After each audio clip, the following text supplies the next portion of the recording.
Good morning, everyone. Sorry for the delay. We had some technical problems. This is Glenn Fairclough, the administrator for the Utah Public Notice website. And we're excited to bring you today's training. Today's training will help local districts and special service districts to be in compliance with recent legislative changes, including public notice and requests for records. Our training today is in 4 different segments. The primary focus will be on the Open Records Portal, which the 3rd and final phase has been implemented at the beginning of the year. Other topics will cover the Public Notice website, the Government Records Access and Management Act, or GRAMA, and Records Management Essentials. We have, as I mentioned, 4 segments. I'll be taking the first segment talking about the Public Notice website. Following me, Nova Dubovec, who is the Executive Secretary for the State Records Committee, will be teaching us about GRAMA and also about the Records Officer certification that's available to GRAMA responders. We'll have a scheduled break of about 3 minutes. And following our break, Lorianne Ouderkirk, the Records Analyst for Local Government, will be talking about Records Management Basics and also the new certification for records officers. And Renee Wilson, who is the administrator for the Open Records Portal, will wrap things up. If you have questions, please use the chat function and submit questions, and we'll probably be answering the questions at the end of each segment.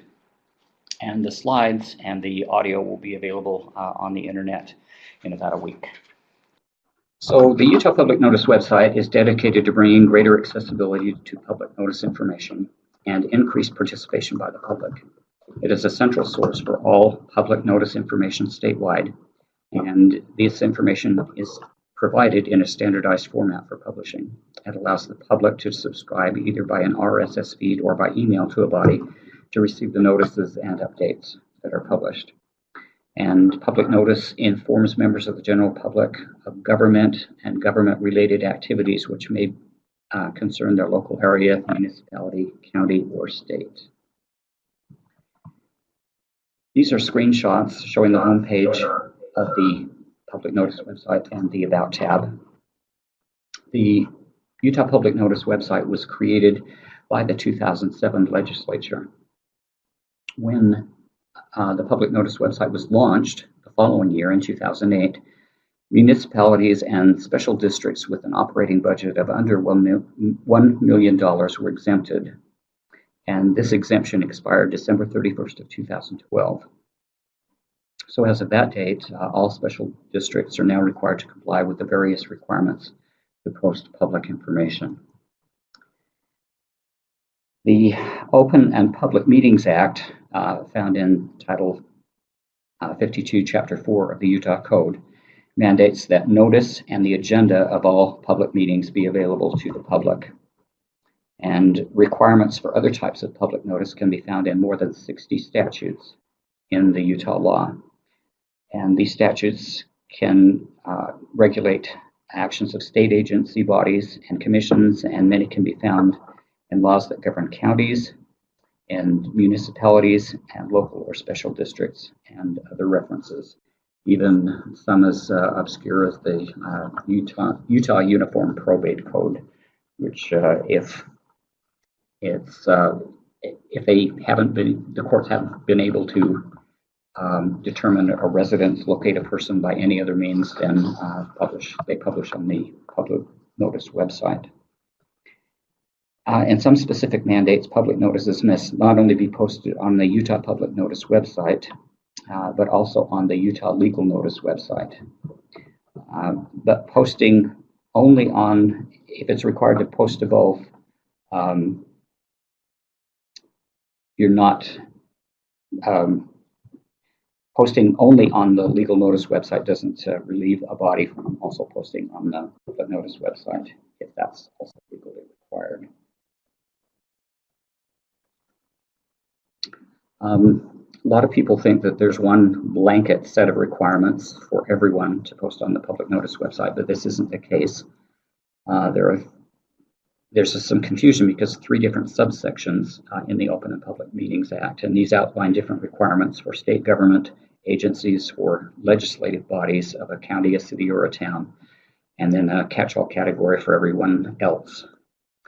And I've created a table, and this is found in the Helpful Questions and Answers section under the Help tab in the Administrative section when you're logged in. And this is a handy reference tool for determining which requirements apply to which category. And from time to time, I hear from people who have done a self-assessment questionnaire, and it's made them aware of the need to post on the public notice website. The auditors are checking the Utah Public Notice website for compliance. And last month, I received a request from the auditor's office requesting a list of special districts which are not posting notices. So we want you to be aware that that is happening and encourage you to be in compliance.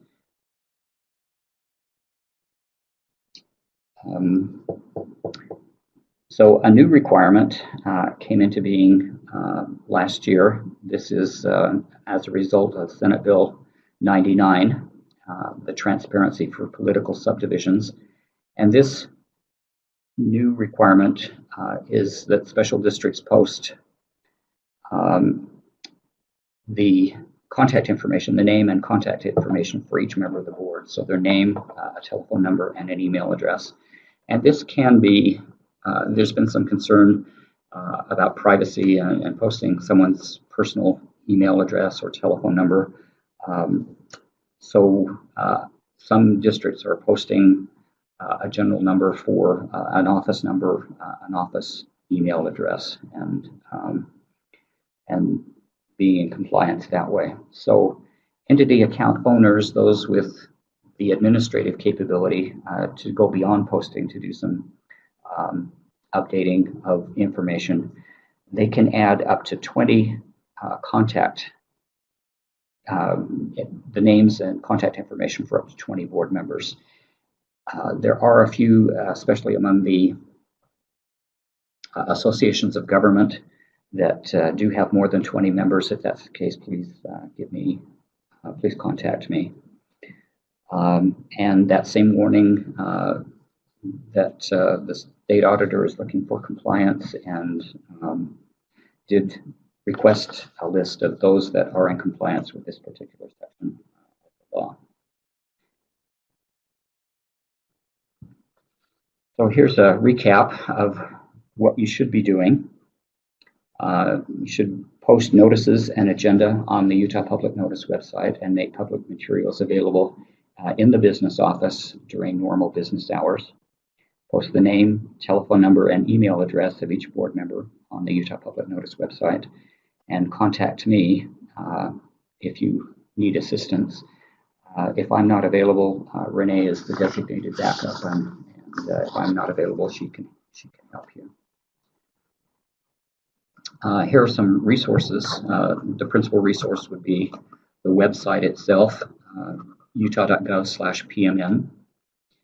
And on the Utah State Archives website, there is a page with information about the Utah Public Notice website.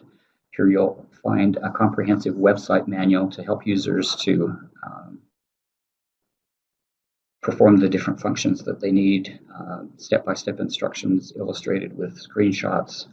It's a 63-page manual, so it is comprehensive. There's an abbreviated version that's only 6 pages long that is more for a quick reference.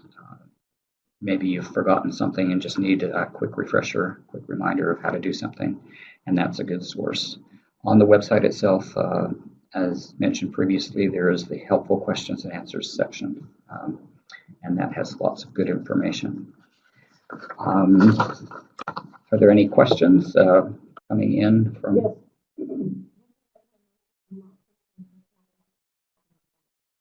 Okay, we had a question about a recommendation for not posting personal addresses on the portal.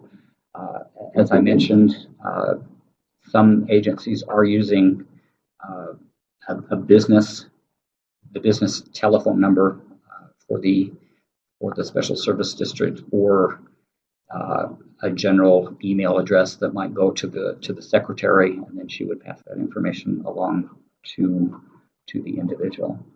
Our director reminds us constantly, frequently anyway, that accounts are there are free accounts available, Google and Yahoo and others that you could use just for that purpose of responding to requests or being in compliance. The trick here, I guess, is checking with some frequency to make sure that for contact communication from outside. Other questions?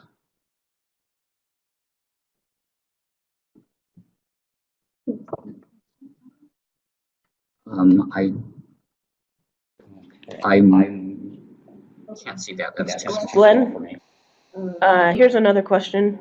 How do we add board members to our site?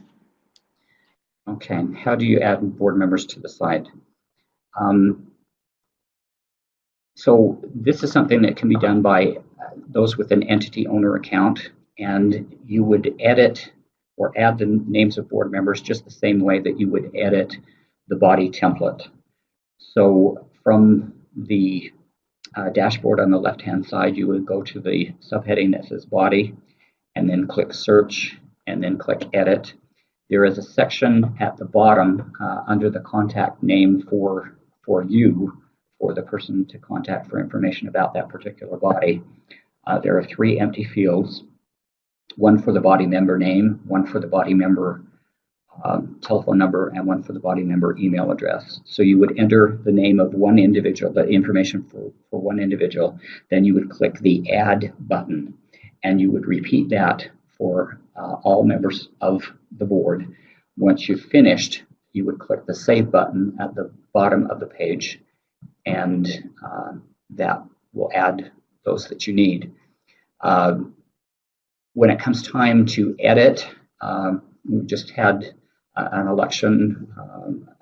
There may be resignations. There may be the end of an individual's term. So go back in exactly the same way and then delete the name of the person that's being replaced, and then add the name of any new members to the body, the same way that I described, and save that, and that will be updated. So keep that in mind whenever there are changes on the board. Remember to update. Let's not have old information. Any other questions? Yes. So one question, a couple questions that are similar. Are interlocals required to add board members, and have you discussed requirements for interlocals, and do they all have to list board members? Okay, yes, local districts are required to list the board members, and I didn't quite catch the last question.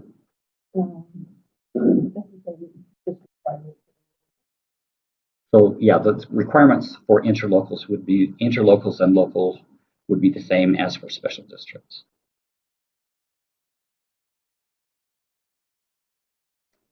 That's it. Okay. I guess we're ready to turn the mic over to Nova Dubovic.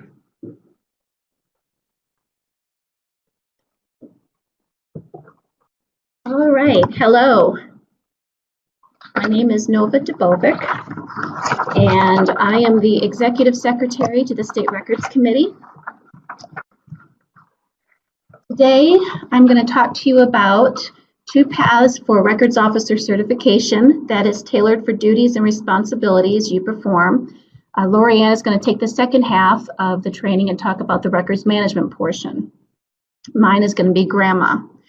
Prior to 2016, there was only one way a records officer could certify annually, and that was by taking the Records Access or GRAMA certification, whether you handled GRAMA requests or not.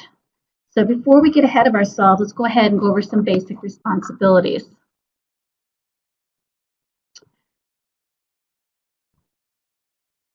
Okay, so if you are a Chief Administrative Officer, and we're going to call it that, the CAO for the purposes of brevity, Your responsibilities include establishing a records management program, appointing records officers, and ensuring that they certify annually.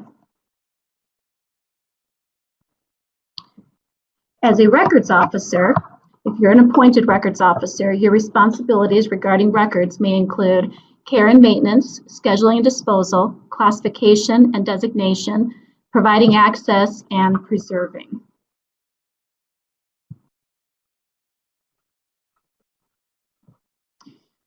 Here at the State Archives, we also recognize that many governmental entities divide these responsibilities among different records officers. For example, some records officers are responsible for the care, maintenance, and scheduling of records, but not for classifying or providing access to records. And then some records officers only classify records and respond to GRAMA requests. Most records officers have both responsibilities, and this is especially true in small agencies, such as your special service districts. So one responsibility that we know can't be shared or redistributed is certifying annually. And according to the Utah Code, every records officer must do this, except records officers of the legislature and courts. So there are two paths to certification, like I mentioned before, a training that focuses on records access, GRAMA, and a training that focuses on records management. Both certifications will be available for every records officer. Records officers who are responsible only for GRAMA requests must take the records access certification test. Records officers who have only records management responsibilities are not responsible for responding to GRAMA requests, may certify by taking the records management certification test. And then records officers who have both responsibilities may certify by taking the records access certification test the first time, and thereafter may certify by taking the records management and records access certification test alternately every other year. So the first path that we're going to discuss is the records access certification, also known as GRAMA. Okay, so if your responsibilities include responding to the GRAMA request, classifying records, and disclosing public, private, protected, and controlled records, then you will need to take the records access certification. It's important before beginning the test to, of course, download the GRAMA statute, and then we also have training manual provided where the statute's written in layman terms that will help you pass the test. And that's available on the Archives website or the Open Records portal on your dashboard. So to give you a quick overview, for more comprehensive GRAMA training experience, I highly recommend that you attend one of our annual trainings that we hold here at the Archives, and also you can invite us out and we will do regional training in your area. So, oh, we have a question. Yes. Who is the question by? By Mallory. So Mallory, can you turn it back? I'm getting feedback. Oh, sorry. Which, if you are a special service district and do it all, which one would be the best training? Very good question. My recommendation is to do the GRAMA certification.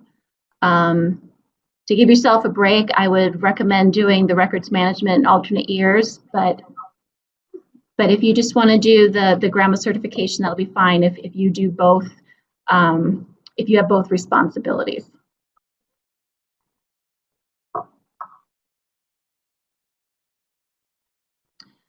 Okay, so this slide presentation goes over what is in the training manual, so you get familiar with that. So this is just a general overview of GRAMA and what would be covered in the training manual. So the GRAMA certification test is broken down into 6 sections that reflect the contents of the law.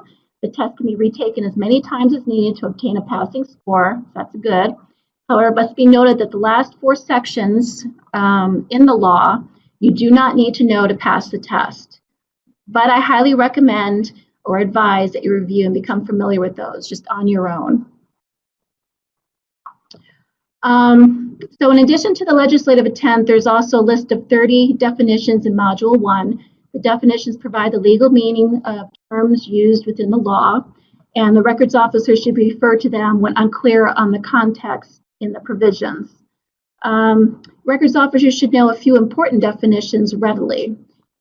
So we also talk about the records of security measures, disclosure of records subject to federal law, and certification of records officers in Module 1.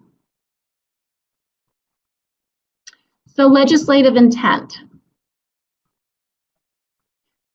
The law outlines the legislative intent for creating GRAMA. You have a question?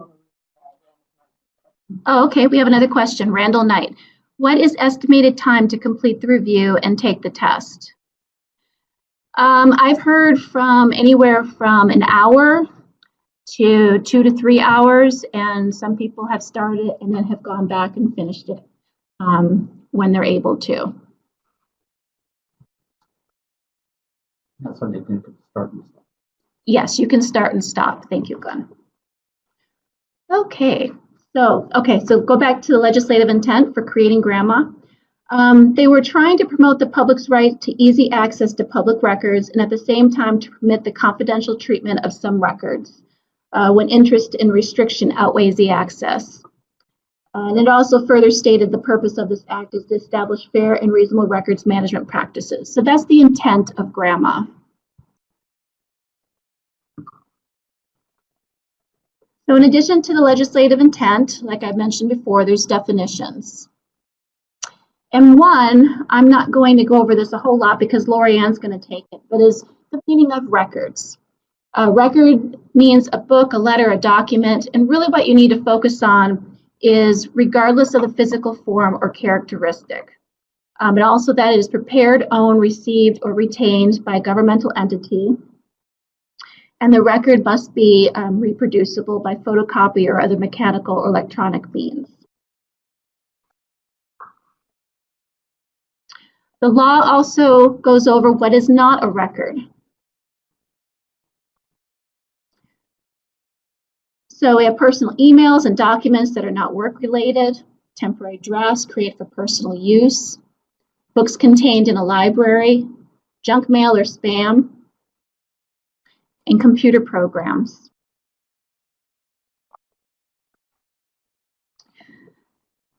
Another definition that is good to know is a governmental entity, which is the state executive department agencies and offices, legislature and its offices, committees, courts, state-funded institutions of education, and political subdivisions.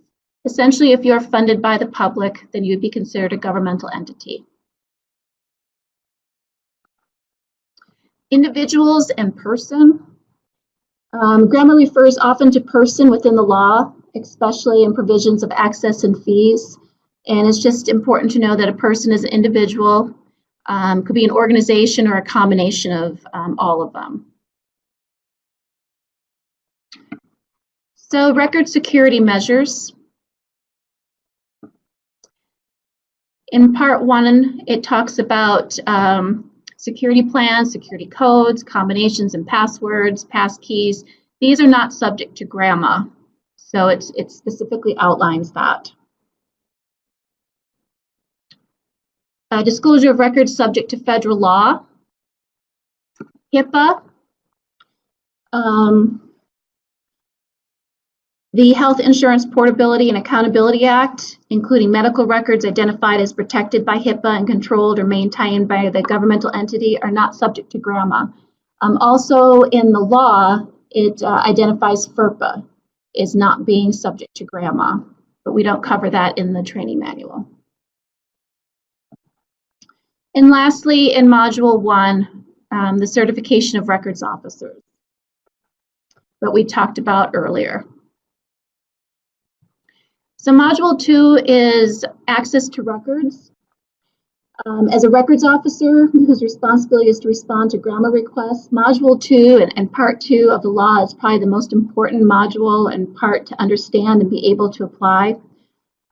This section delineates the public's right to access government records. It answers questions such as who has the right to inspect records, what restrictions exist, who has rights to access restricted records, and it also details how to properly access and apply fees, time limits to respond to GRAMA requests, the different responses that you can apply, to who to include when you're denying a request, what to include when denying a request, and the process for the requester to appeal a records request denial.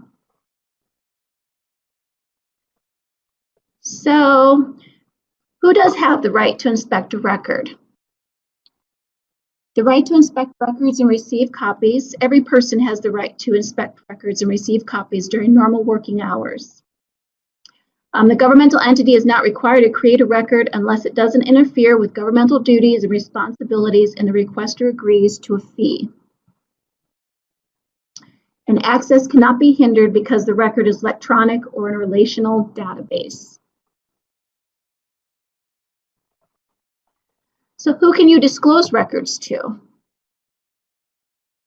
So private records are disclosed to the subject of the record, parent or legal guardian, or someone with a power of attorney or a notarized release. Controlled records are released to a physician, psychologist, certified social worker, insurance provider, or producer. Has to have a signed acknowledgement of the terms of disclosure of information must be provided. And then protected records are provided to the person who submitted the record, who has a power of attorney or has a power of attorney or a court order. A submitted record could be a copy of a bid contract you submitted, proposals, applications, or any other information you submitted to the governmental entity. And most important, you want to verify the identity of the requester before you release those records.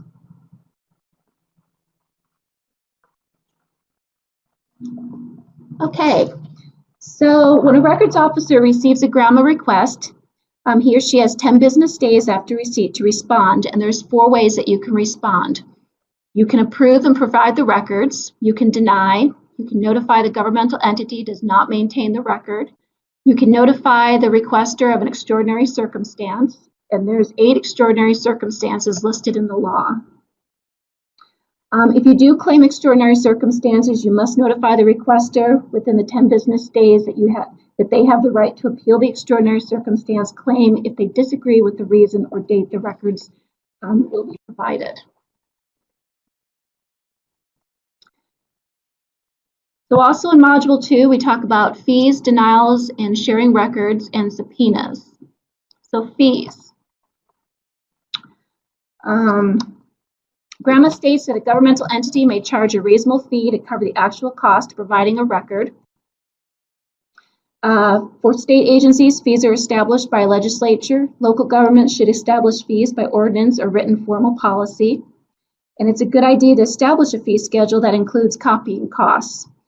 Fee schedules provided consistently and let requesters know what to expect. No surprises.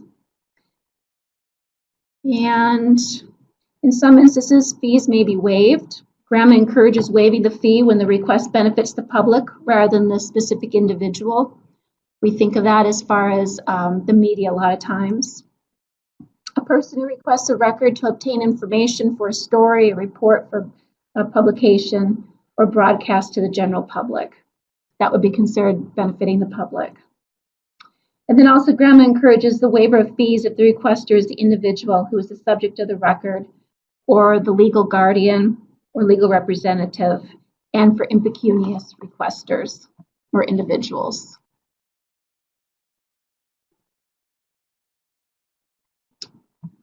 So before processing a request, a governmental entity may require payment of past fees or of future estimate fees if fees are expected to exceed $50, or if the requester has not paid for the previous request. Any excess must be refunded to the requester. And fees cannot be charged for reviewing a record to determine whether it's subject to disclosure or for allowing a requester to inspect the record. So denials. When denying access, either in whole or in part, a governmental entity must provide a written notice of denial. The notice of denial must contain the following information: a description of the record's access to be denied, legal citation from GRAMA or any other statute, a statement requester has right to appeal a decision, time limits for filing an appeal, which is 30 days, and then the name of business address for the Chief Administrative Officer. That needs to be in the written denial notice. So this is just a GRAMA process chart. This just covers what we've already gone through, talks about the 10 business days, the determination whether you approve and provide. Then you notify the requester of the governmental entity's decision. You can approve, provide the records, or you deny. If you deny, you go on to the next step, which is to provide the written response that the requester has the right to appeal to the decision to the Chief Administrative Officer. So sharing records. Records that are restricted from public access through classification of private, controlled, protected, or that are restricted by some other statute can be shared through a written agreement within governments. And GRAMA outlines in broad terms the entities which sharing records is appropriate. Here's a list of some. Governmental entities that share records with other governmental entities should notify the recipient of the record's classification, and the recipient must abide by that classification determined by the creating agency. So they are not to release that record if you state that it is classified private or protected. They cannot go against that agreement that you have. And then a subpoena. A subpoena is a court-ordered request for disclosure of records. It is an order from a court for a person to appear or to provide records under punishment for failure to appear or produce, and it must be signed by a judge of a competent jurisdiction. A subpoena is part of the judicial process and should not be responded to without the help of legal counsel, and a subpoena should be turned over to the attorney who represents the agency immediately, as there are critical time limits involved. And just to note, a subpoena is not a GRAMA request. So that concludes Module 2. You go into Module 3, which is also Part 3 of the law, and it's classifications. And we have public, private, controlled, and protected.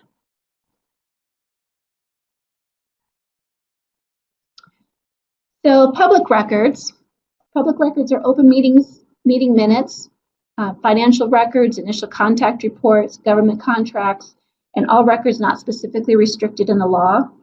Remember, this way, all records are public unless otherwise expressly stated in the law. Private records, if you work a lot with private records and controlled records, it helps to understand that they are both records about individuals, although the disclosure restrictions are vastly different. So a private record can be personal data and information on a person. If released to someone other than that person, it would clearly be an unwarranted invasion of personal privacy. And then controlled records. Like I mentioned before, controlled records pertain to an individual's medical data, and if released to that individual, could be detrimental to the individual or the safety of others around them. It's also important to note, releasing controlled information would be a violation of medical ethics.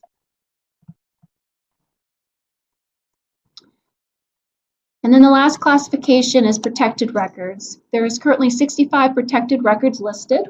So if you have them memorized, you're still good. And protected records cover bids for contracts, trade secrets, proprietary information, test questions and answers, such as like at a licensing, your driver's license, they wouldn't give out a test questions and answers. So that would be considered protected. Drafts, attorney-client privilege, and records release could interfere with government process such as an audit, an exam, an investigation, or a trial. Module 4 covers appeals. It's also Part 4 in the law. So not all records officers work with appeals or have the opportunity to sit in on a committee hearing. Some of you may have, but most have not. However, it's important to familiarize yourself with the process because it impacts records access decisions made at your level and those at the Chief Administrative Officer's level. So we're at the point where the requester has the right to appeal the governmental entity's decision. And that first appeal must go to the Chief Administrative Officer, the CAO, or the designee of the governmental entity. And the requester may appeal 30 days after the notification of the denial. In addition to the denial, the requester may also appeal unreasonable denial of the fee waiver request, claims of extraordinary circumstance if the requester believes it is unreasonable, and if the governmental entity failed to respond within the time frame required by statute, which is the 10 business days.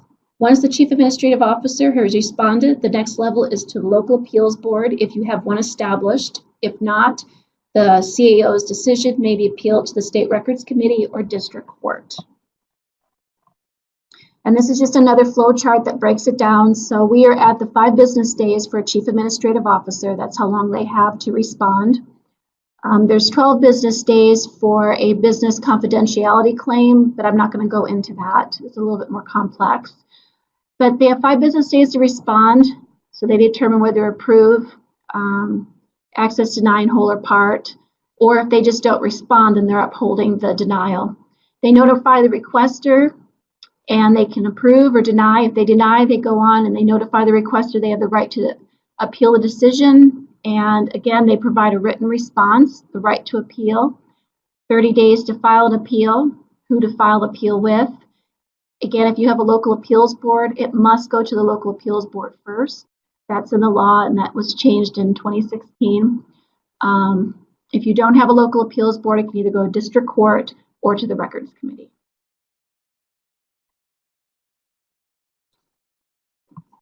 So module 5 covers, let's see. Module 5 is part 7 of the law, and it contains information on political subdivisions. That's really important for you to take a look at, and their ability to adopt ordinances and policies to comply with the statute. It also outlines what information should be written into your ordinances or policies to include the new state requirements for the local appeals board, if you do have a local appeals board. And a political subdivision may also establish its own reasonable response times and time limits for appeals. If you write ordinances and policies, it's important to become familiar with this module. And then Module 6 lists 4 parts not included in the Records Access Certification Test. These parts might pertain to your duty, so it's important to review those parts, which are the State Records Committee, collection of information and accuracy of records. It's the provision that identifies the rights of individuals about whom data is maintained and the approval of retention schedules. Remedies, this provision defines criminal penalties and liabilities associated with GRAMA, violation of GRAMA, and then public associations. And I guess I read everything. So this is just basically what I just went over. Also, the judiciary, the legislative, and the staff offices, they're exempt from portions of GRAMA.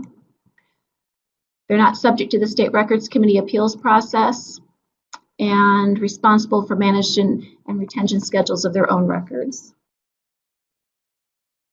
And they're not subject to GRAMA fee schedules. So also in Part 7, ordinances and policies. And this is just what I went over, the standards for designation of records, required classification, guidelines for the establishment of fees, standards for the management retention of the entity's records. So Part 7 is very important for records officers. And then Module 6, I've already listed this. The State Records Committee is in there, collection of information, accuracy of records, the remedies, and the public associations.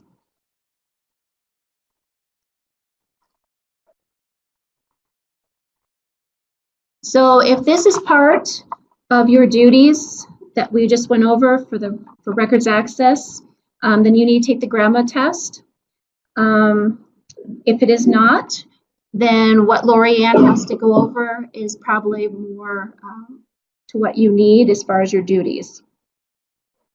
No. Okay.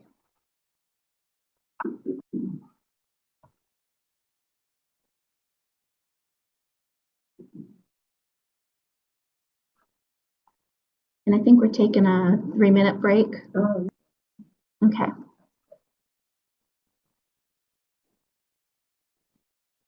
Is an appeals board hearing subject to the Open and Public Meetings Act? Should that be noticed on the public notice website? An appeals board. So I just got a question about appeals board. If it's if it's subject to the Open and Public Meeting Act, and it is, you need to post it on the public notice website, and you should have an agenda posted on there. Okay, so Randall Knight, I had a lawyer ask for a record. I asked him for a written certified letter from his client. Government is requesting a lot from small districts.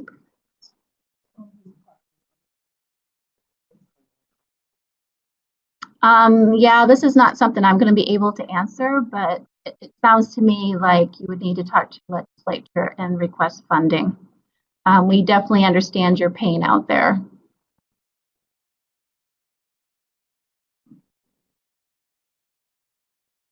Looks like we have another person typing in.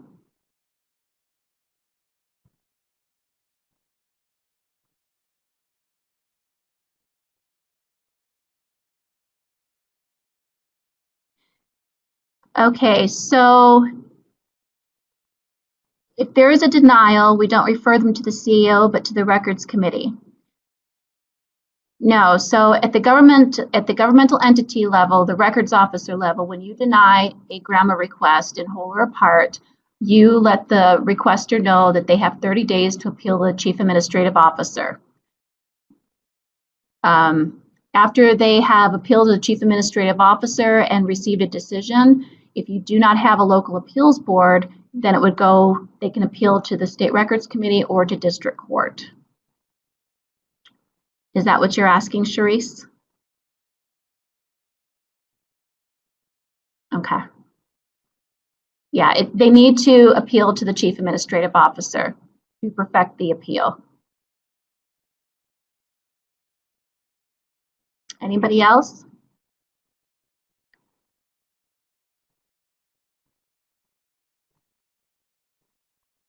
Okay, so we'll go ahead and take a 3-minute break.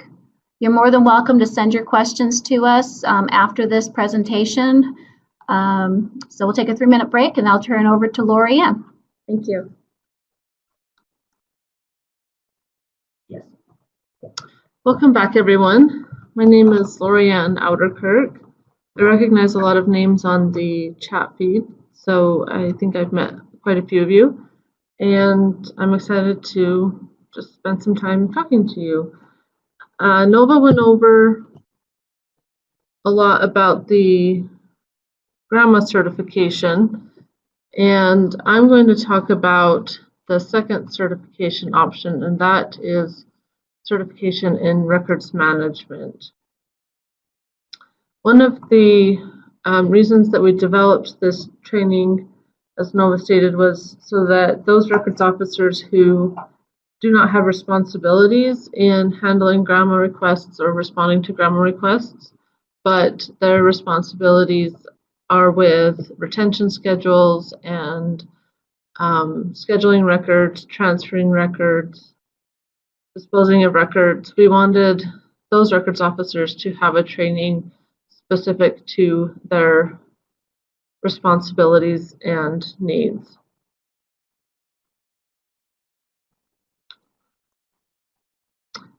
The training is divided up into multiple sections. The first section goes over laws related to records management, namely the Public Records Management Act and the Government Records Access Management Act. And within those two laws, there are definitions related to records management, a warning, and then duties within government agencies, as well as duties the State Archives has to assist agencies with records management. So let's just take a second and look at some of the definitions that are included in the training. I'll give you a minute to read over this list.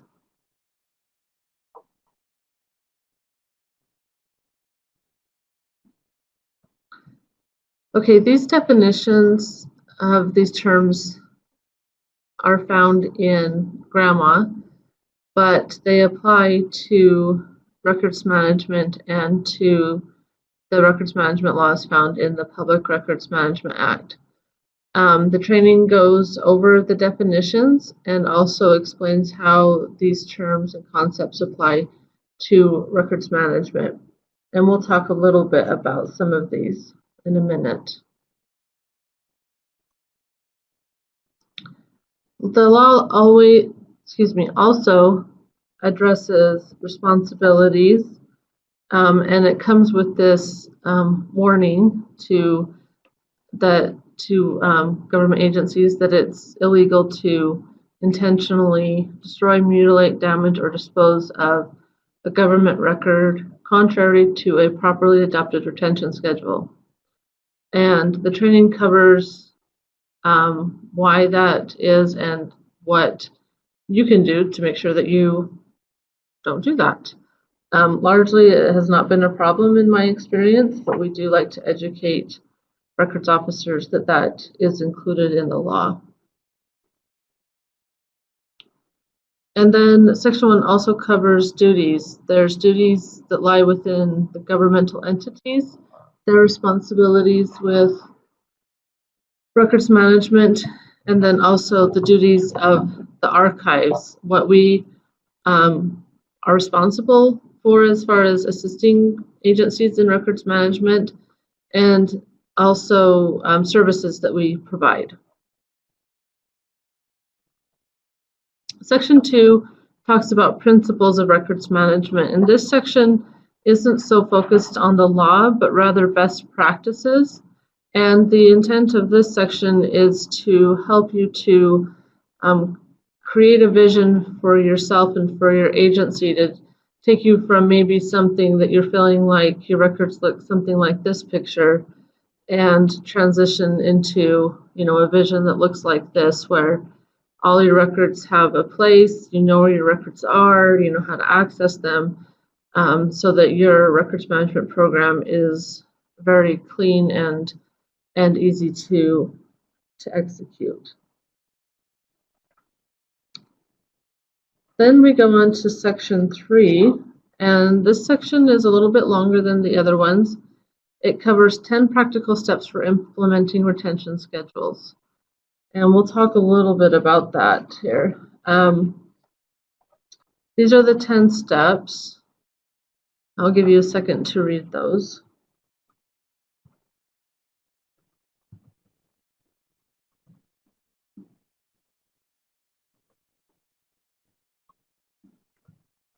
For those of you who have been involved with your records management program at any stage, I'm sure you can understand that these 10 steps are important, and there's also can be quite a few sub-steps that come with each step.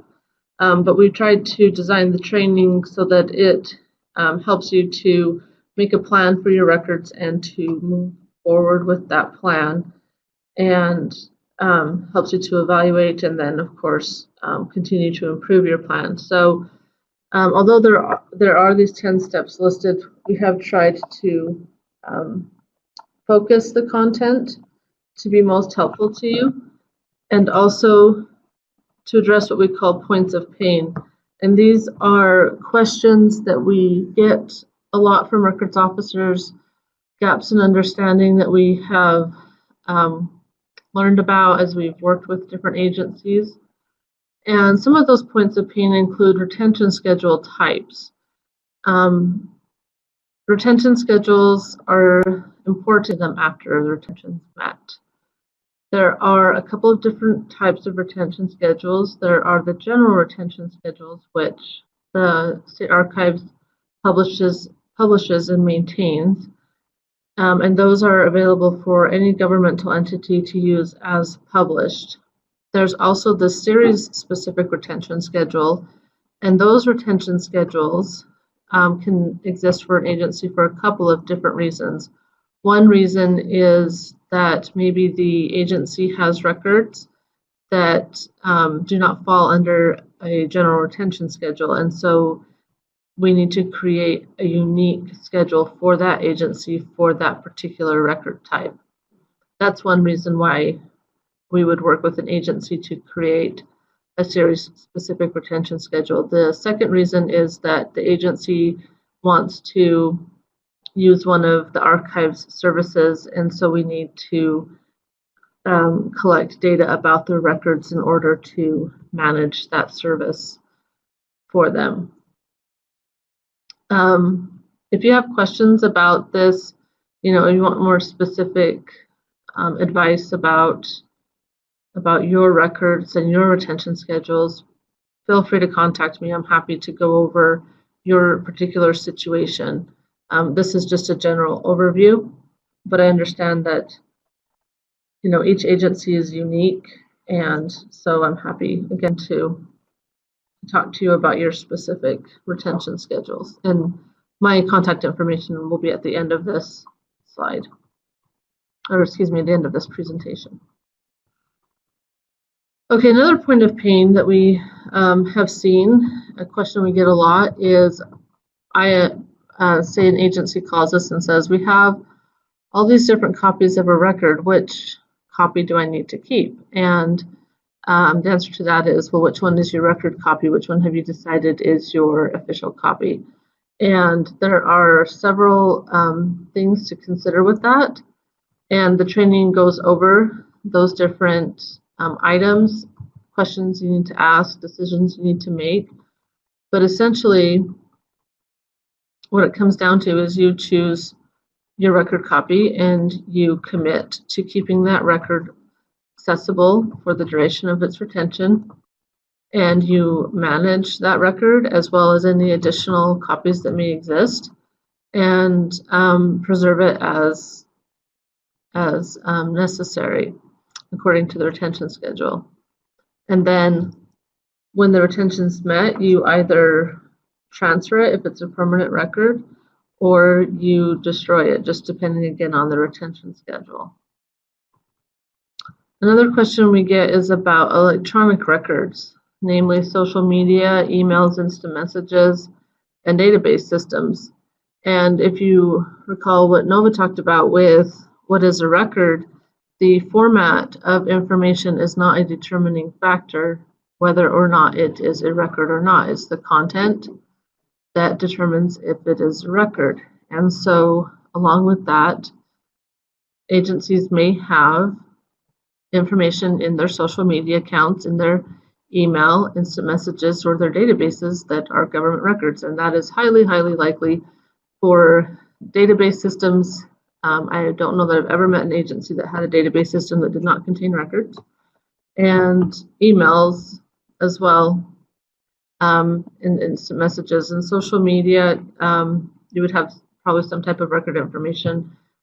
And that can be a little bit overwhelming, but again, when we look at more specifics as far as what it is you're using those items for, the platforms for social media, we could work together in looking at that and making a plan for your agency. But this training just covers basic considerations for those, and that these can be records.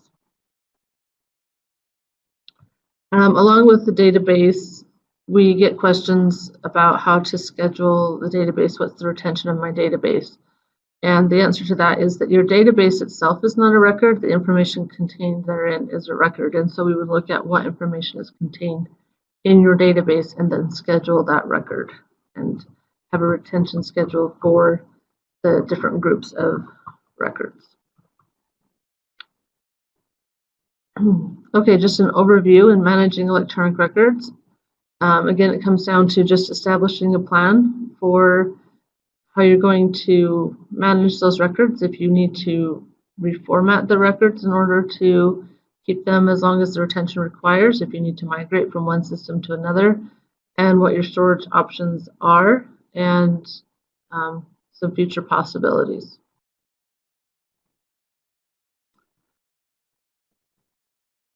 Okay, so step 9 of those 10 steps was transferring records as necessary.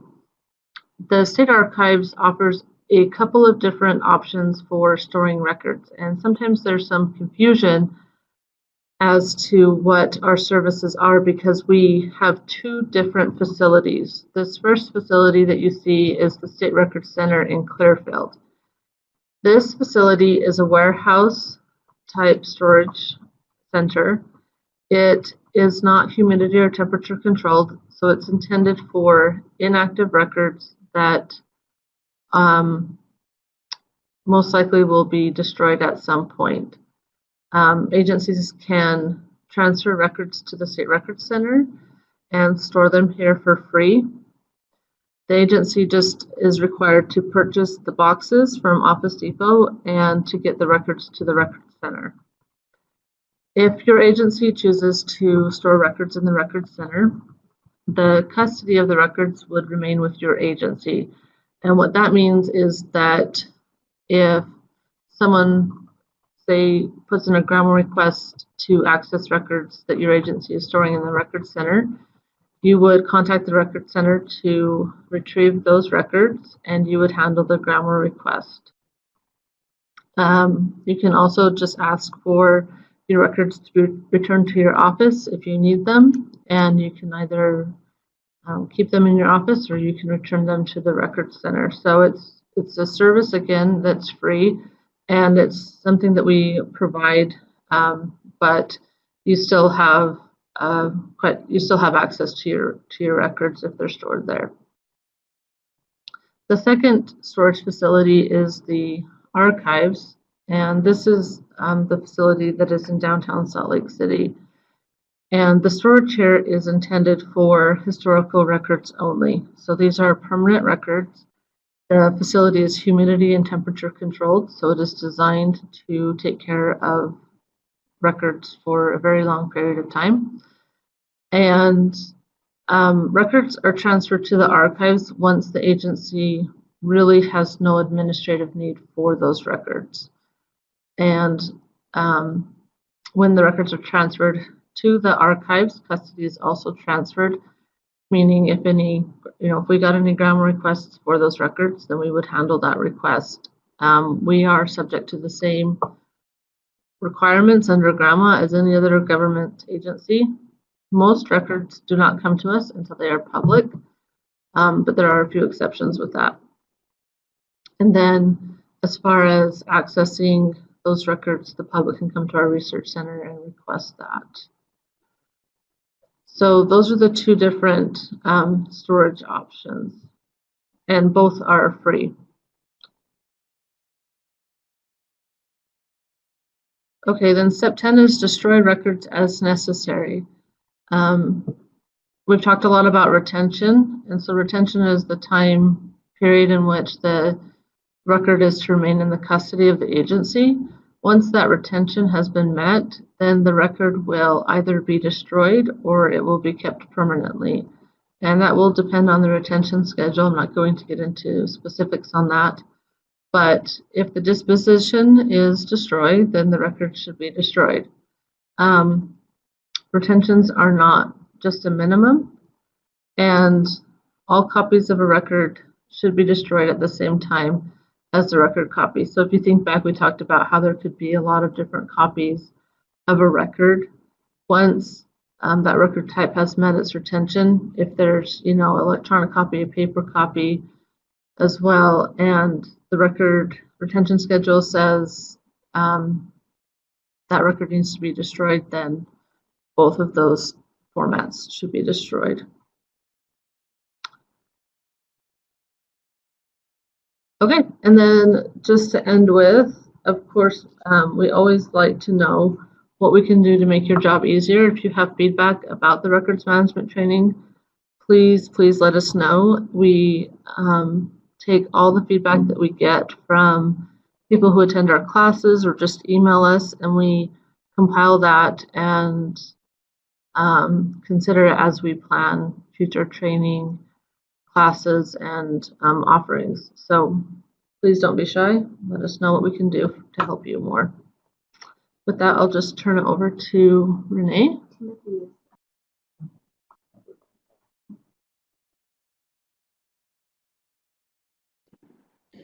Okay. Hello, everyone. This is Renee Wilson. Can you hear me? Noah, can you hear? I can hear, yes, Renee. Okay, great, thanks. All right, so the Open Records Portal is what I will be talking about. And I am going to be asking you some questions, well, just one question actually, this question. Have you ever handled or responded to a GRAMA request?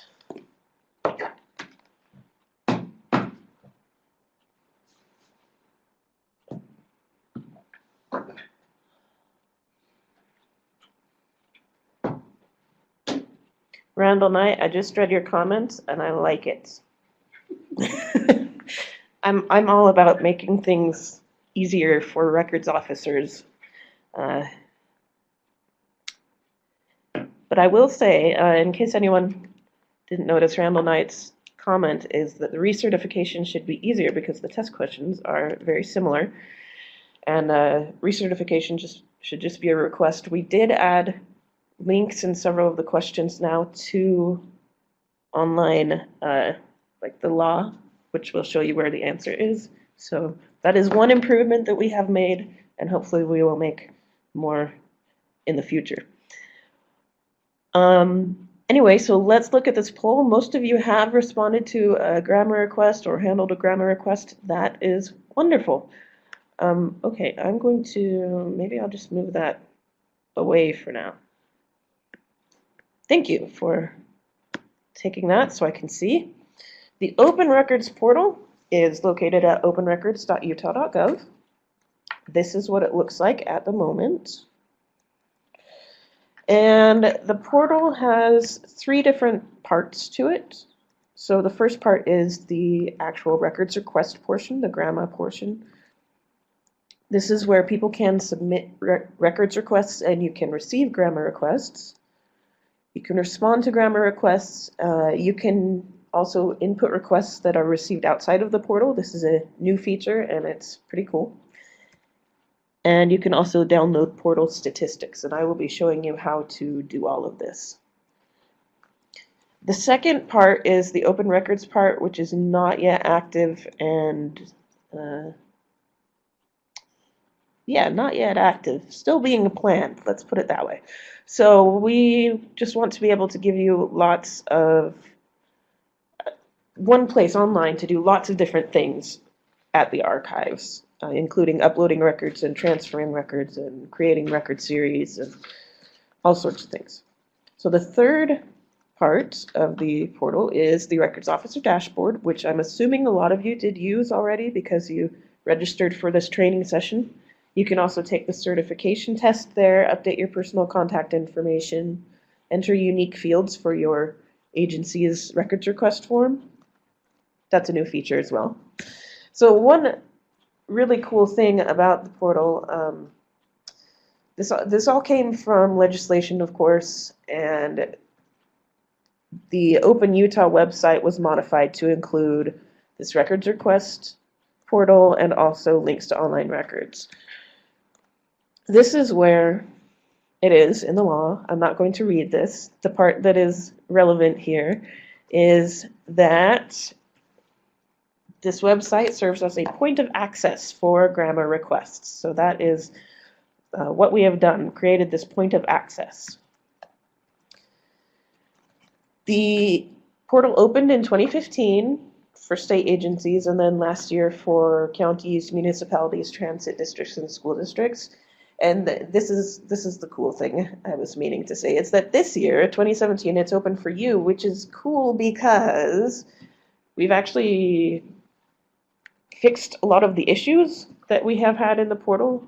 So instead of giving you the very first version of it with lots of bugs and weird things going on, you actually get a more polished product with more features and even more being planned at the moment. So that is, I think, good for you. So some of the questions that I have received most frequently for the portal, the number one question is, do I have to use it? And the answer is kind of yes and no. The yes part is that if you do get a request on the portal, you have to actually go to the portal to access the request, but you don't have to respond to the request through the portal. You can actually just say, respond to it outside of the portal. The time limit starts for answering the request when you open the request. That is when the clock starts. It's not when the person submits it, unless you don't open it for 10 business days and then it's a denial. So it's actually kind of a boon for you that if you open it after it's been requested for 2 days, you still have 10 days to respond to it. Oh yes, you will also receive annoying emails from me each day that the request goes unopened. So that is a new feature as well. We have a lot of new features, which are all new for you. Next question, do I need to create an account? Yes. And again, this is hopefully something that most of you have already done. You'll create a Utah Master Directory account, UMD. And the portal will guide you through this step by step. It's basically like signing up for an account on any other online website. You can call me or your records analyst for help if you want any help. And just a few tips to help you through that or help any other people who may need to do that. We do recommend that you use the same email that we have on file for you. If you're not sure what that is, then you can email your analyst or myself or really anyone. We can look it up. We also request or recommend that you use a specific work email address, not a generic work email. So if you have an email that is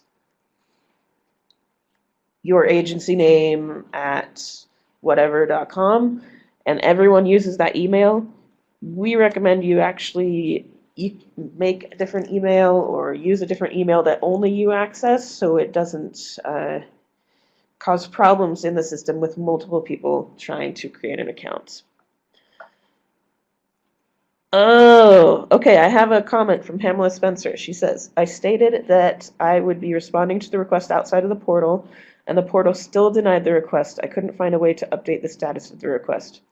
So, Pamela, I'm going to assume that this happened recently, and we did have an issue recently where the portal was not sending notifications, but also it was not changing the status of the request when the records officer responded to it. So even though you clicked request outside portal, it probably didn't change the status, our system probably didn't change the status, and then it just sat there and got denied, which is our fault, and I'm very sorry for that. We have fixed that problem, and if you ever need me to go back in the system and change the request, change the status, or anything like that, I can do that. Just talk to me, and I can go in and update that. So hopefully that should not be happening again. Okay, great. So yeah, like I said, we got lots of bugs worked out for you, but then there are always new bugs to deal with too. So if you cannot log in, the best thing to do is try setting up a new account, even with your email that you already have an account with. If it says the email is already taken, try resetting the password. That generally fixes most of the login issues, but again, I see new issues every single day. I always think, oh, okay, great, I've seen all the issues now, I can help anyone, but then I always get a new one. So let me know if you need help and I can help you. Next question, are the requests public? No, they are not public. They do have a suggested designation of public according to their general retention schedule. But, of course, each agency classifies their own records, and that includes your GRAMA requests through the portal. So we do not post them publicly to the web anywhere.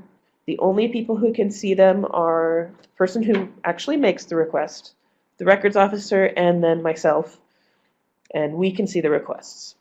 We do try to discourage requesters from including sensitive information.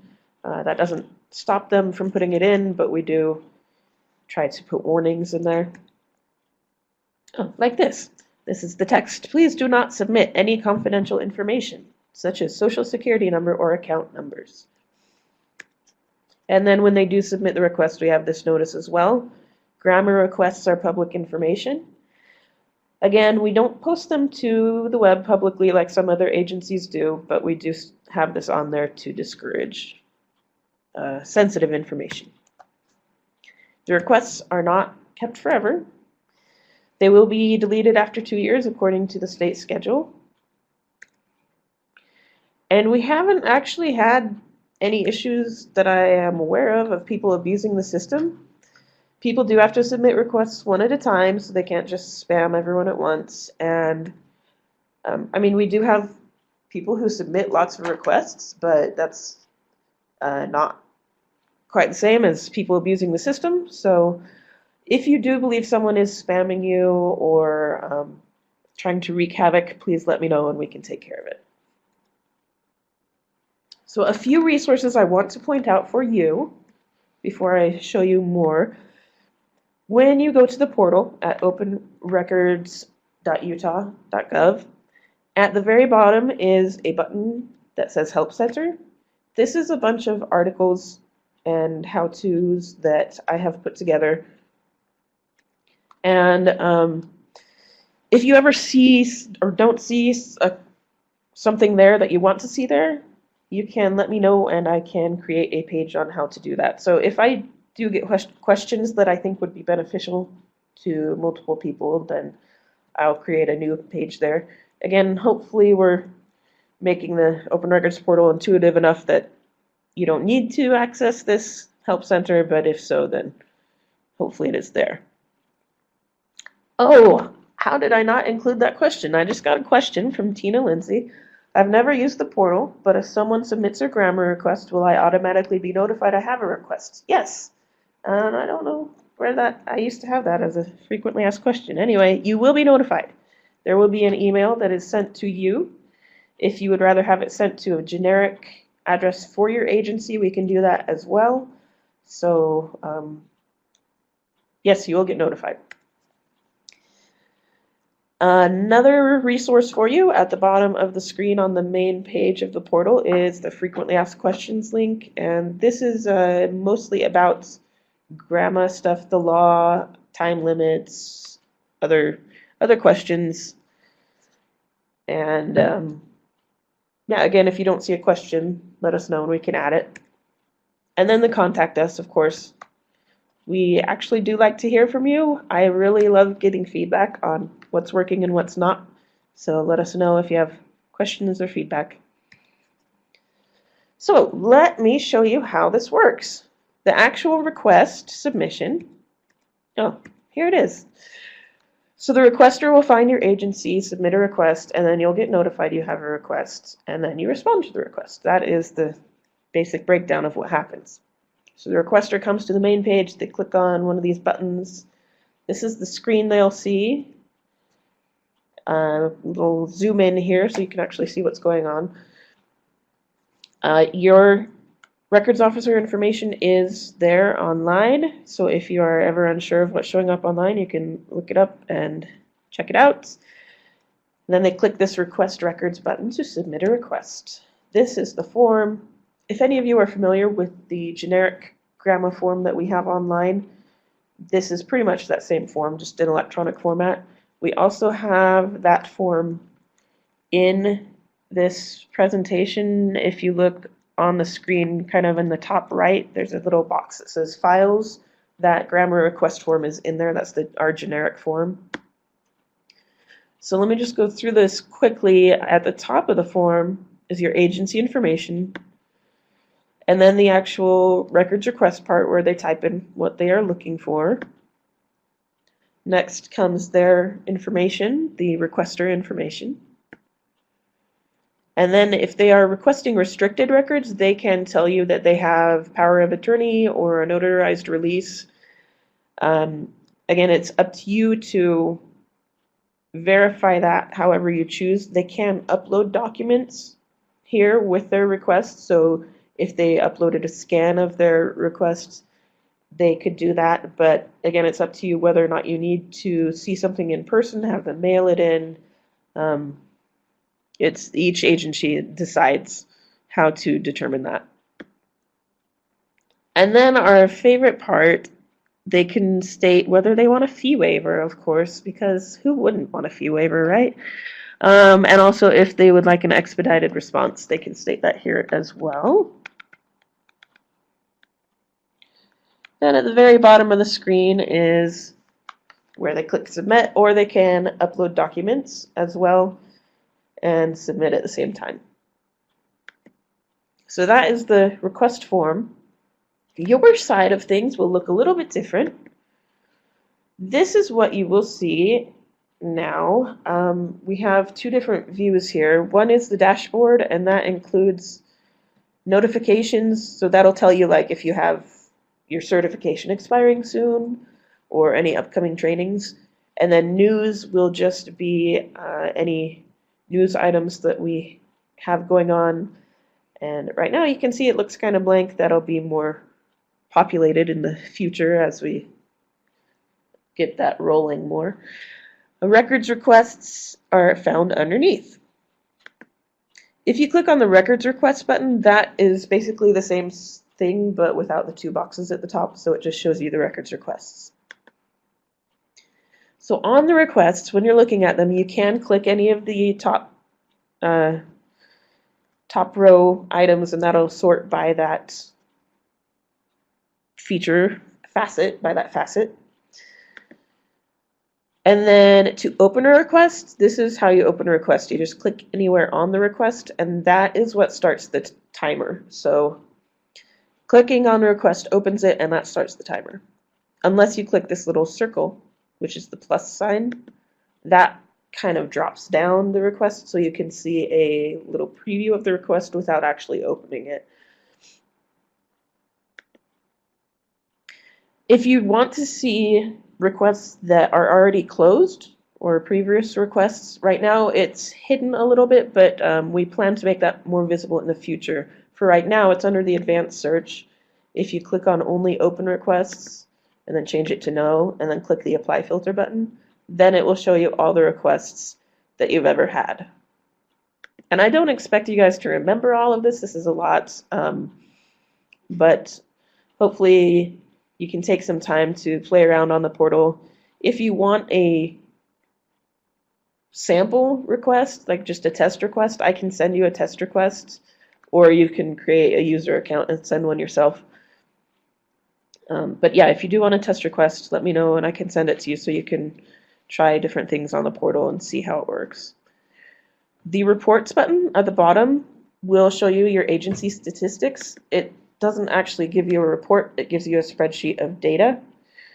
And so you can select which agency, if you're a records officer from more than one agency, and it will give you that spreadsheet. This is a really cool little button down here, the new requests. So if you would like to use the portal to track all of your requests, then you can definitely do that. We have added the ability for you to be able to put records requests in the portal that you did not receive through the portal. So let me show you how this works. It's a very cool thing.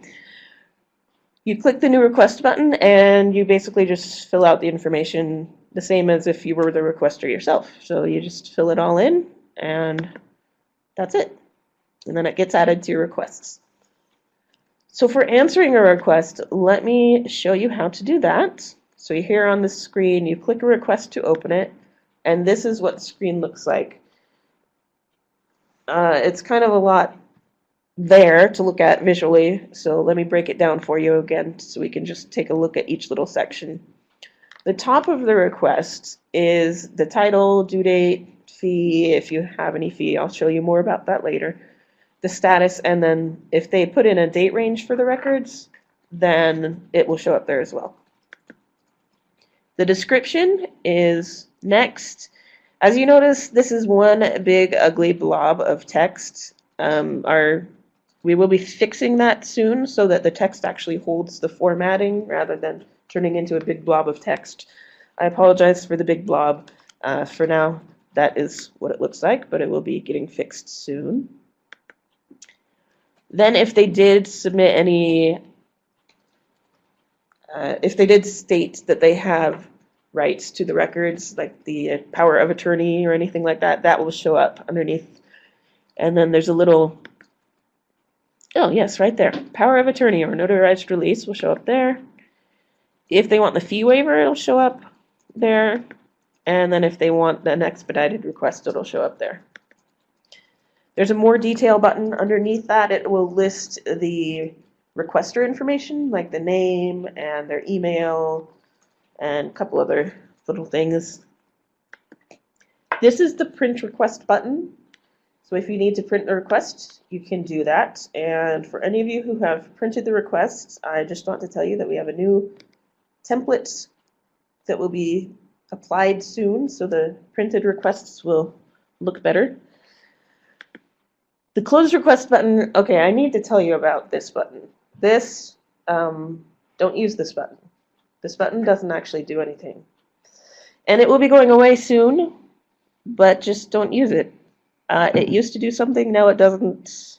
It will just annoy you. And I'm very sorry for that, but it will go away soon, I promise. Okay. The Respond to Request Outside Portal button is a wonderful button. If you need to respond outside of the portal, just click that button and it will close the request. So underneath that, we have the different parts of the requests. Most requests just have one part, the main request, but if they requested it to be expedited or have a fee waiver, that'll show up there because you need to respond to that. Approve or deny that separately from the actual records request. So you can click on whichever part you want to address. Underneath that table, you will see the information for that portion of the request that you are responding to at the moment. This little button is really cool to divide request into parts. So if you have a request that you have to like approve part of it and deny part of it, you can click this button and it will basically just create another request portion so that you can approve one part and then deny the other part. And I think you can do quite, I've never tested how many different portions you can create, but you can do quite a few. Down at the very bottom is all the really exciting stuff because this is where you interact to respond to the requests. So the approve button is first, and you can put in the message and how you will deliver the records or how they will pick up the records, either one. You can upload files, and right now we have a file upload limit of, for each file, the limit is 30 megabytes. But right here in the approve section, you can upload one file, but we have other places where you can upload files as well, which I will show you. So as soon as you approve the request, a notification is sent to the requester with your message and a message telling them how they will be receiving the records. And that is sent automatically. The denial also sends an email automatically to the requester with information about how to appeal the request, the legal requirements, so you don't need to worry about typing that in.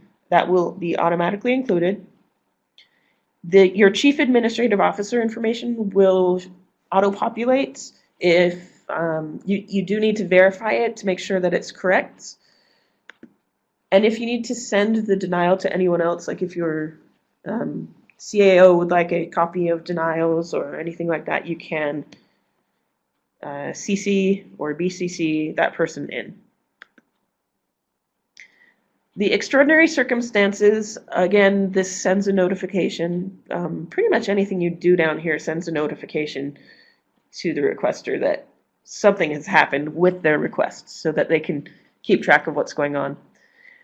As Nova mentioned, there are 8 extraordinary circumstances, and we list them all here. You can select whichever one or ones apply.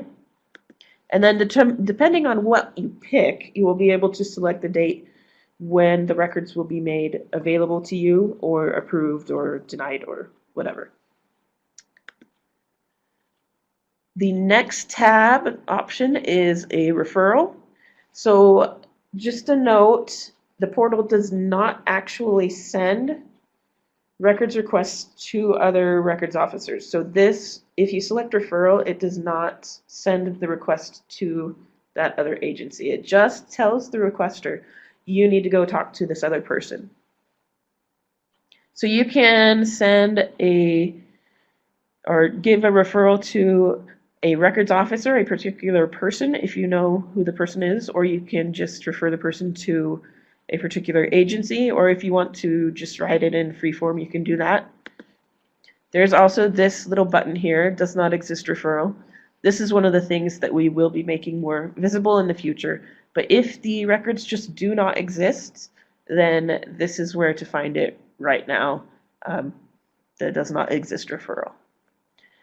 And if you would like a quick reference guide to kind of what these different options are down here, the approve, deny, refer, in the files box on the screen you will see a portal reference sheet. That is a PDF that is designed so that you can print it as a 2-page booklet for a quick reference if you would like. Fees. All right, fees are next. Fees are exciting because we have two different kinds of fee. The first fee here is an item fee. So if you have just a particular number of items that have a set cost to them, you can put them in here. Anything that you enter into the fees down here will show up at the top of the screen, and the requester does see this portion of the screen, so they will see the total fee for requests, and anything that you enter into the fees will be automatically added to the total. When you click on the total fees for the request, it will take you to a page that breaks it down for you, so you can see all the different fees that have been applied. And I will show you the other fee in just a moment. The contact requester button is the next option down here, and this just sends an email to the requester. However, it sends it through our system, so if the requester clicks to reply, then it will not go to you. So if you would like your email to be tracked through the portal, then you can send it here, and then anything that the requester sends in reply, I actually reply to them and tell them to do it through the portal. So hopefully you do get their reply, but it's the same as an email. The other button has some pretty cool stuff under it.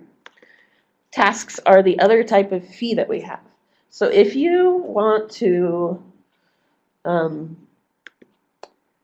here we go. This is how you set it up. You can state this is something a person had to do, like do this particular research or formatting or anything like that, and then you can state the billable rate, which is all in the law, and then how many hours it took. So you state how much per hour, how many hours it took, and then you click save, and then that automatically adds that total to the total fee. The documents, this is where you go for uploads. We're in the process of changing the wording so that it says uploads, but right now it says reference documents. So references means uploads. There is a 30 megabyte limit per file, but there is no file limit as far as I know. At least I've uploaded 106 files before giving up and doing something else. So I know you can at least upload 106 files.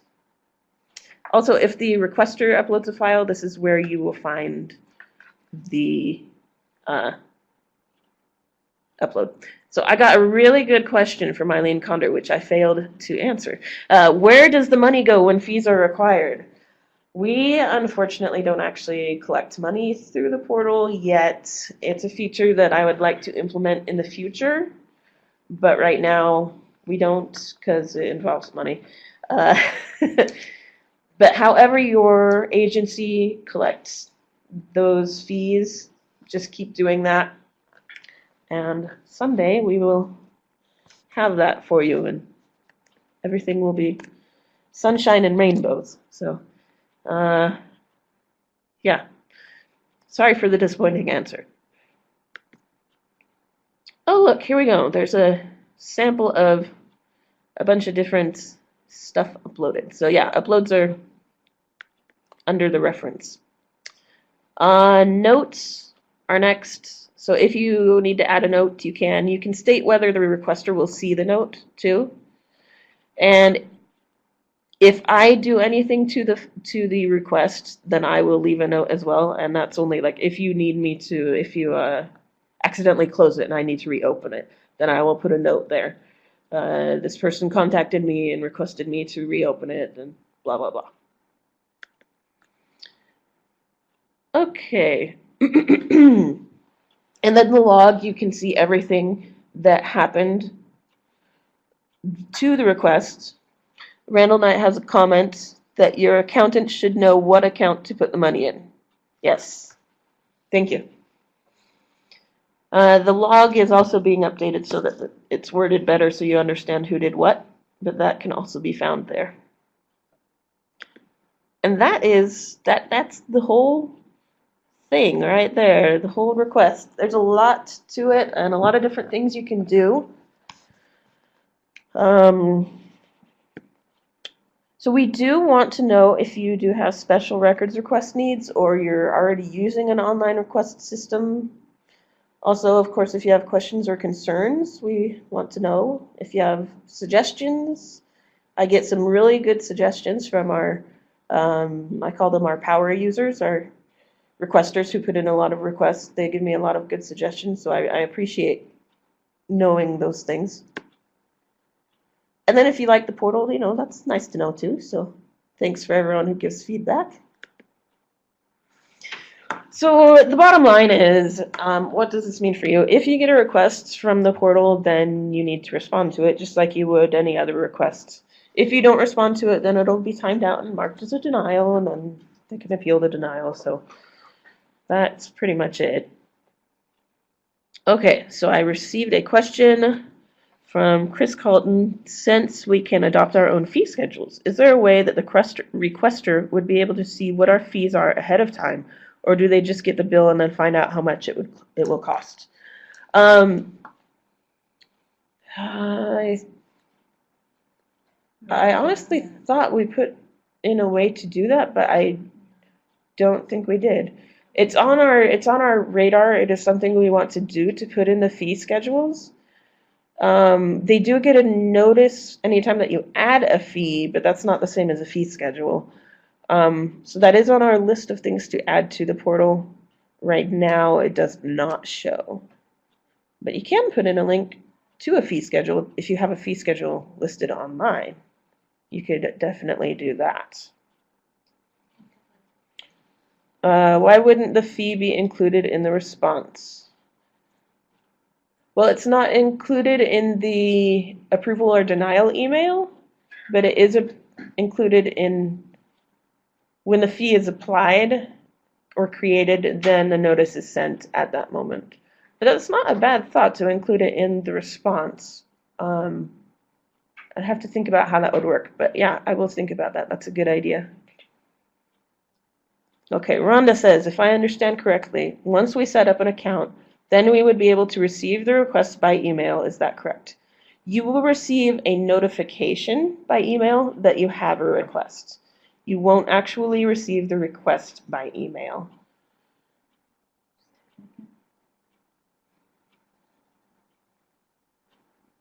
Okay. But will it go to the? But it will go to the email on the set information. Yes. It will go to whatever information we have for you. So whatever email we have you on file for you. Yeah. And again, let us know if you want that changed. We can change it to whatever you want. Chris is typing again. Okay. Let me show you some other tools. Oh, the dashboard. We are on the dashboard now. Okay.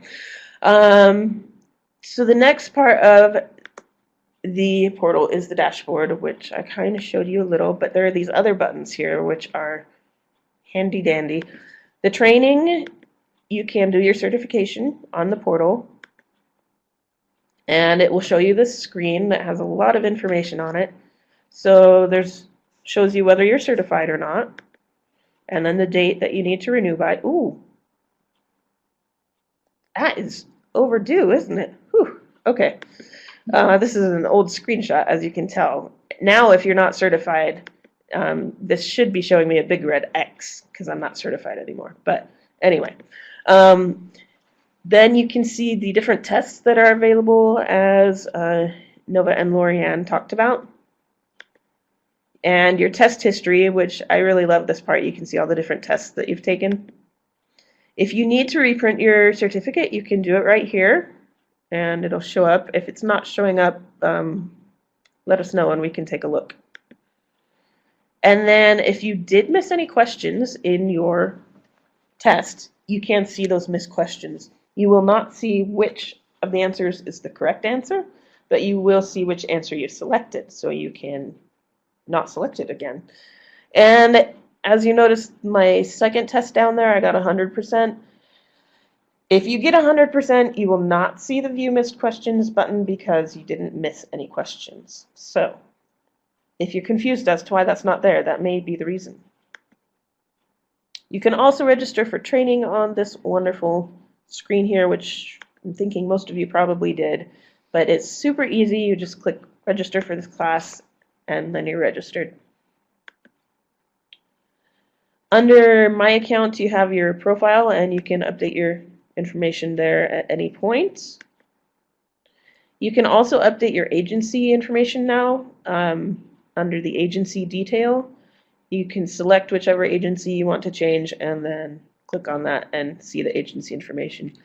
We did have a question the other day on why can't you change the Chief Administrative Officer. Only the Chief Administrative Officers can change who the Chief Administrative Officer is, which I think for local districts, not local districts, but local agencies such as municipalities and counties can be somewhat of a challenge because the CAO may not be maybe someone who changes regularly, like the mayor or someone else. But for now, that is how it's set up, and we are looking for a solution to make that more useful for the future so that you can change the information if you need to. This really cool thing I have to show you because it is fantastic. Custom request fields. So if you need particular information for people submitting requests, like if you need a victim name or someone's mother, then you can create a new custom field. It's down on the bottom left corner. And create a field that they have to fill out every time that they fill out the form. And there are lots of different fields you can pick. There's the date, text, number, multiple choice, or drop down, whatever. And you can select several different fields together. And then once you have them, they are included on the request form so that the requester has to fill that out, and you will receive that information. One quick note about the transparency board. If you do have any large-scale legislative concerns, Deidre Henderson is the transparency board is basically the group that we report to on our progress with the portal and what we're doing with it. So they are the ones who we work with them to create all this and make it happen. So they give us guidance. If you have questions or big concerns, they do like feedback from people who actually use the portal and are records officers. So Deidre Henderson is the senator on the board, and she's a very nice person and likes to hear from people. John Reedhead is the chair, and Patricia Smith Mansfield, who is also our state archivist, is the vice chair. Open Records Portal, that's me. Information, right there. Okay. This will be online, the slides and presentation. So if you need any contact information, don't worry. It will be there. I'm trying to get to, I thought I had some other slides here as well, but I might not. This might be the end. I think this is the end, folks. Okay, so Are there any questions? You've done a great job of asking questions throughout, so I really appreciate all the questions. There have been good questions. The slides you can see are in that box that says files, presentation slides. Those are up there. I will be posting this recording to YouTube hopefully early next week. I actually will have a little bit of time now that some other projects are done. So again, if you have any questions, let me know. I will be emailing you each your certificate and a link to the recording once it's posted. So I will email that to each of you. All right. Well, thank you very much, everyone. You have a wonderful day. Oh, look, a question. Pamela. Pamela Spencer, you stated that we are sort of required to use the portal. If we get a request outside of the portal, do we have to put it in the portal? Absolutely not. I mean, you can if you want to, but no. No, definitely not. My PRMA and GRAMA certificates were exactly the same. Exactly the same. Mhm. Oh, does it specify which one that they took on there, or does it just say it should specify on there? Yeah, they look the same. They look the same? Okay, we will look into this. And One says records management, one says records access. oh, one says records management and one says records access. So they're apparently exactly the same except for that little word. So take a look, and if they are the same, let us know, and we'll take a look as well. But one should say records access and one records management. Yeah. Thanks. Great. Thanks, everyone.